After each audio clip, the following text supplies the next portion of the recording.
بہت پرانی بات ہے۔ ایک وسیع و عریض سلطنت تھی جس پر ایک طاقتور بادشاہ حکومت کرتا تھا۔ اس کا محل شان و شوکت، دولت اور اختیار کی علامت سمجھا جاتا تھا۔ سنگ مرمر کے فرش، بلند ستون اور سونے سے مزین دربار اس کی عظمت کی گواہی دیتے تھے، مگر اس محل کی چمک دمک کے پیچھے کئی اندھیرے راز چھپے ہوئے تھے۔ اسی محل میں ایک غلام رہتا تھا جس کا نام سلیم تھا۔ سلیم کو سب لوگ گنگا سمجھتے تھے۔ وہ نہ بولتا تھا، نہ کسی سے شکایت کرتا تھا، نہ ہی اپنے ساتھ ہونے والے ظلم پر احتجاج۔ وہ خاموشی سے اپنا کام کرتا، فرش صاف کرتا، پانی بھرتا اور نظریں جھکائے محل کے ایک کونے سے دوسرے کونے تک جاتا رہتا۔ درباری اسے کم عقل سمجھتے اور اکثر اس کا مذاق اڑاتے تھے، مگر کسی نے کبھی اس کی آنکھوں میں چھپی ہوئی گہری سمجھداری کو نہیں دیکھا۔ ایک رات محل میں ایک ہولناک واقعہ پیش آیا۔ بادشاہ کا ایک قریبی درباری جو سلطنت کے کئی خفیہ معاملہ جانتا تھا، خاموشی سے قتل کر دیا گیا۔ اس کا خون سنگ مرمر کے فرش پر بہتا رہا۔ قاتل اندھیرے میں غائب ہو گیا۔ اس لمحے وہاں ایک ہی شخص موجود تھا، سلیم۔ اس نے سب کچھ اپنی آنکھوں سے دیکھا۔ اس نے قاتل کو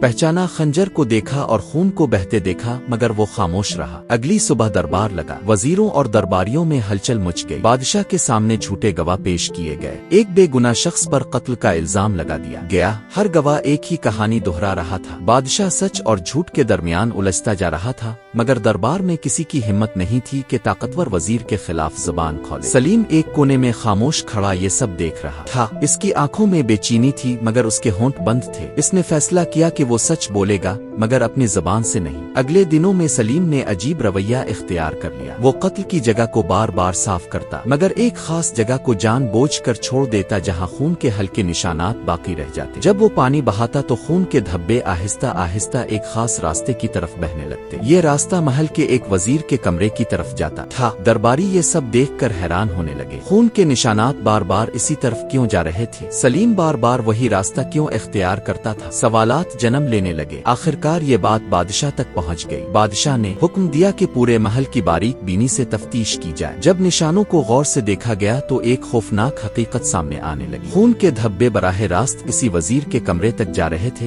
جو دربار میں سب سے زیادہ شور مچا رہا تھا۔ دربار میں سناٹا چھا گیا۔ وزیر کے چہرے کا رنگ اڑ گیا۔ اس کے ہاتھ کانپنے لگے۔ وہ اب بھی خود کو بے گناہ ظاہر کرنے کی کوشش کر رہا تھا، مگر سچ اس کے قدموں میں پڑا تھا۔ اسی لمحے سلیم آگے بڑھا۔ پورا دربار خاموش تھا۔ ہر آنکھ اس غلام پر جمی ہوئی تھی جسے سب گنگا سمجھتے تھے۔ پھر سلیم نے زبان کھولی۔ اس نے کہا کہ وہ گنگا نہیں ہے۔ اس نے خاموشی اس لیے اختیار کی تھی کیونکہ وہ جانتا تھا کہ سچ کو چیخنے کی نہیں، حکمت کے ساتھ سامنے لانے کی ضرورت ہوتی ہے۔ اس نے بتایا کہ اس نے قتل اپنی آنکھوں سے دیکھا تھا اور قاتل یہی وزیر تھا۔ وزیر مزید انکار نہ کر سکا۔ وہ ٹوٹ گیا اور اس نے اپنے جرم کا اعتراف کر لیا۔ اس نے مان لیا کہ اس نے اقتدار اور خوف کے بل پر جھوٹے گواہ کھڑے کیے تھے تاکہ وہ بچ سکے۔ بادشاہ نے فوراً فیصلہ سنایا۔ وزیر کو سخت سزا دی گئی اور اس بے گناہ شخص کو رہا کر دیا گیا جس پر جھوٹا الزام لگایا گیا تھا۔ بادشاہ نے سلیم کی طرف دیکھا اور اس کی دانائی کو سراہا۔ اس نے حکم دیا کہ سلیم کو غلامی سے آزاد کر دیا جائے اور اسے عزت کے ساتھ محل میں مقام دیا جائے۔ سلیم نے سر جھکا لیا۔ اس کے چہرے پر سکون تھا۔ اس نے کچھ نہ کہا کیونکہ اب سچ خود بول چکا تھا۔ اس دن بادشاہ اور دربار نے یہ سبق سیکھا کہ خاموشی ہمیشہ کمزوری نہیں ہوتی۔ کبھی کبھی خاموشی ہی سب سے بڑی گواہی بن جاتی ہے